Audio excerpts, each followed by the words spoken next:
বিসমিল্লাহির রহমানির রহিম। আগামী 12ই ফেব্রুয়ারি 2026 আসন্ন জাতীয় সংসদ নির্বাচন। এই নির্বাচনকে কেন্দ্র করে বাংলাদেশ জাতীয়তাবাদী দল সহ অসংখ্য রাজনৈতিক দল এই নির্বাচনে অংশগ্রহণ করছে। আমিও নারায়ণগঞ্জ মহানগর বিএনপির একজন কর্মী হিসাবে এবং আমি দলের থেকে মনোনয়ন চেয়েছিলাম। দল এ পর্যন্ত চূড়ান্ত সিদ্ধান্ত দেয়নি। তারপরও দলের নেতা কর্মীরা অনেক চাপাচাপি করে এবং তারা আজকে জেলা নির্বাচন কমিশনের কার্যালয় থেকে আমার জন্য মনোনয়ন ক্রয় করেছে। আমি মনোনয়ন ক্রয় যেহেতু করেছে, আমি দলের হাইকমান্ডের সাথে আলোচনা করব। হাইকমান্ড যদি আমাকে নির্দেশ দেয় তাহলে অবশ্যই আমি মনোনয়নপত্র জমা দিব এবং আগামীতে দলের পক্ষ থেকে 5 আসনে নির্বাচনে অংশগ্রহণ করবো। আর যদি দল যে সিদ্ধান্ত দিবে সেই সিদ্ধান্ত মোতাবেক আমি সেটা গ্রহণ করব। পাশাপাশি একটি কথা বলতে চাই, নারায়ণগঞ্জ 5 আসন একটি গুরুত্বপূর্ণ আসন।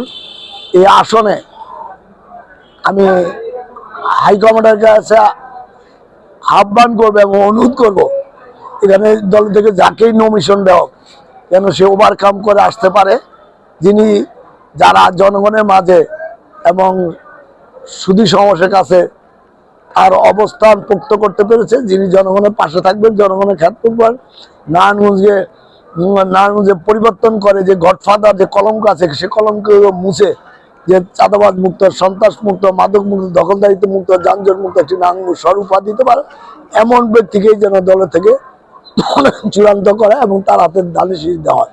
এবং আমাদের রাজনৈতিক ভারপ্রাপ্ত চেয়ারম্যান তারেক রহমান যার হাতেই এই ধানের শীষ তুলে দিবেন, ইনশাল্লাহ আমরা তার সাথে তার পক্ষ থেকেই আমরা জনগণের কাছে যাব, ভোট ভিক্ষা করব এবং জনগণের যেন আগামীতে এই 5 আসন জাতীয় দলের যে প্রার্থী হবে ধানের শীষ নিয়ে যে দাঁড়াবে তার পক্ষে যেন রায় দিয়ে তাকে সংসদে পাঠায় এবং 5 আসনের সকল সমস্যা সংসদে তুলে ধরে নারায়ণগঞ্জবাসীর পক্ষে যেন কথা বলে।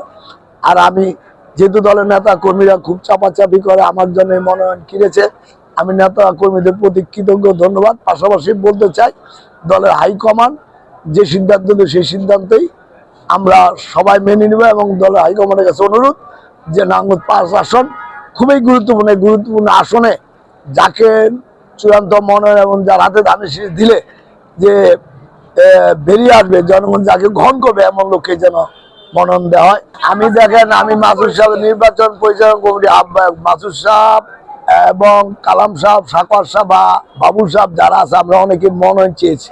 এখন মাসুদ সাহেব ভাবছে যে সে চূড়ান্ত মনোনয়ন লাভ করে এই জন্য আমাকে দিয়েছে। আমি আহ্বায়ক হয়েছি বলেই যে দল আমাকে মনোনয়ন দিতে পারবে না বা আমাকে গ্রহণ করবে না বা আমাকে এই দল থেকে মনোনীত, এটা কোনো কথা নয়।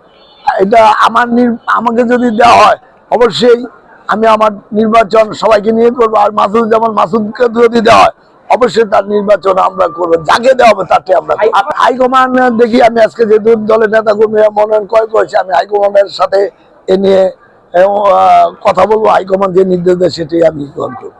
স্বতন্ত্র হওয়ার কোনো অবকাশ নেই, যেহেতু আমি একটি দল করে একটা দলের কর্মী এবং একটি দলের মহানগরের গুরুত্বপূর্ণ দায়িত্ব আছি, সেখানে স্বতন্ত্র হওয়ার প্রশ্নে আসে না। আর কেউ যেন স্বতন্ত্র না হয় সেটার জন্য দলে কেউ যেন স্বতন্ত্র মনোনীত হয়, ইলেকশন না করে, দল যাকে সিদ্ধান্ত দিব আমরা সবাই তার পাশে আছি এবং থাকবো।